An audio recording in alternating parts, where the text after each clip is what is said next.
Hello everyone, happy Wednesday. I'm going to talk through what our PLCs will be working on today. As we did last week, we looked at our grade level fall benchmarks for what is coming up and going to be measured in the winter. So, as we talked about in the example I've given before, if I'm a first grade teacher, my blends and diagraphs are what we are instructing in the fall, and we would expect to be at 80% in the winter. Same thing, second grade. Vol teams would be instructed in the fall. Our goal would be to get to 80% in the winter.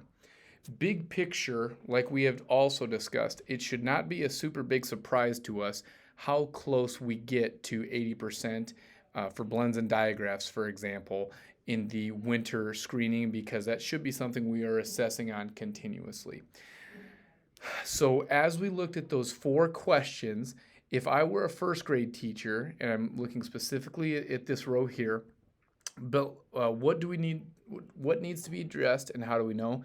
Clearly, blends and diagraphs in Tier 1 instruction. We know this because that we're at 11%, so we're not quite at the 80% that what we would expect, and our goal would be 80%. And obviously, we also know that they probably haven't had any blends and diagraphs instruction up until this point as a first grade student. So again, we have 11% of our students proficient. This is below our benchmark. We've also know they've never been given that. Also, the other thing that we can add to this is if we have some other goals or previous learning that we need to take a look at, we could also mention here we need to make sure we're having short vowel work is important as well, because our short vowels are lower than 80% in the classrooms as well. So we're not creating new instruction, or we're not going back to kindergarten standards, but we know that we need to make sure we're touching base on that with that grade level. So what instruction do we need to put in place to improve our data? This is something that I was able to talk through with first grade. First grade specifically knows that Module 3 in our curriculum works through blends and diagraphs. It outlines all of the weeks and instructions. So we've kind of broken it up here to week 1 being SH for the diagraphs, CH in week 2, and TH and WH for week 3. And then we start working into our blends with S's, L's, and R's at the end of that unit and for Module 3 there. So obviously we know that this is the instruction that needs to happen because we're lower on our blends and diagraphs. So we know that that's going to be big picture what we're taking a look at.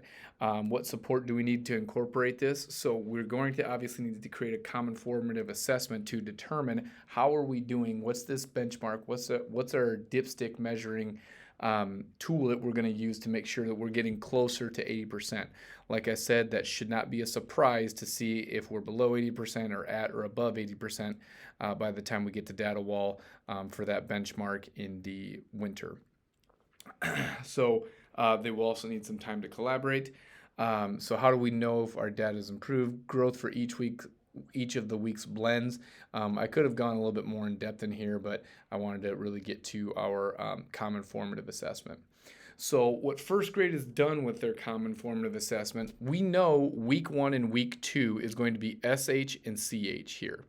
So we can see we should probably have in some way, shape, or form a measuring tool to help us determine, hey, how close are we with SH and CH? And so this might be something that they would use. I created this assessment from a template of another assessment, but it does not need to be something you create if it's going to get to your instruction. Many of us already have common formative assessments that we could use in this. You don't need to recreate the wheel. The other thing is our curriculum will give us some assessments, but we need to make sure we're using some sort of assessment to let us know, hey, this is where we are at this current time. So the way that I had created this, it would be very similar to our Walpole data. I would ask the students to read fish, dash, ship, chin, and rich. That helps us with our S8s and CH blends and diagraphs. So after week 2, because after week 1 and week 2 here, after week 2, that would be when I would probably give that piece of that assessment. I don't need to give the whole thing. After week 3, we're doing THs and WHs. So that's where we came up with these different types of words. And then after week 3, 4, and 5, knowing we have 3 S's, L's, and R's, We could work as a team if we're struggling with S blends. Maybe after after week 4, we are just looking at the S blends. We could do it that way, or if we feel like as a team we need to do it after week 4 and week 5, we could do S's and L's together. However, we choose to do that. And then making sure we finish out with our R blends. Again, this is really kind of a dipstick measure to see, okay, how are we progressing along the way?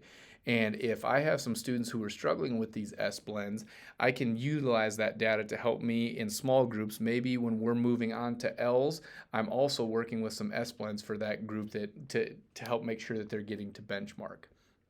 And then at the very end of it, we just created some sentences to see if we're able to formulate these together. So the flag is big and red. Chip likes to play in the sand. Brad likes to swim in the pond. So we can see there's blends there, there's diagraphs, but there's also some CVC and short vowel work that we have talked about that we would be instructing on. Eventually, we want to get to a point where we're looking at this data pretty frequently. So our goal is in the next 2 to 3 weeks have something in our common formative assessments where we're getting a measuring point to come back through and take a look at the same data. So in first grade, potentially on the 16th of October, we're going to come back and see, okay, where are we at with our S and CH diagraphs? So we're hoping to have those data questions and data discussions at that point, and then that can help us guide our instruction for the remainder of the unit. For the rest of the time right now, what I want you to be working on is creating that common formative assessment. If you don't have a common formative assessment, we'll be able to take some time and work on that now for whichever goal you're working on. Or if you have a common formative assessment, talk through when do we want to give it, when are we going to be reviewing this data, and then talk about the instruction component with that common formative assessment. So you can do that for the rest of the time in your teams.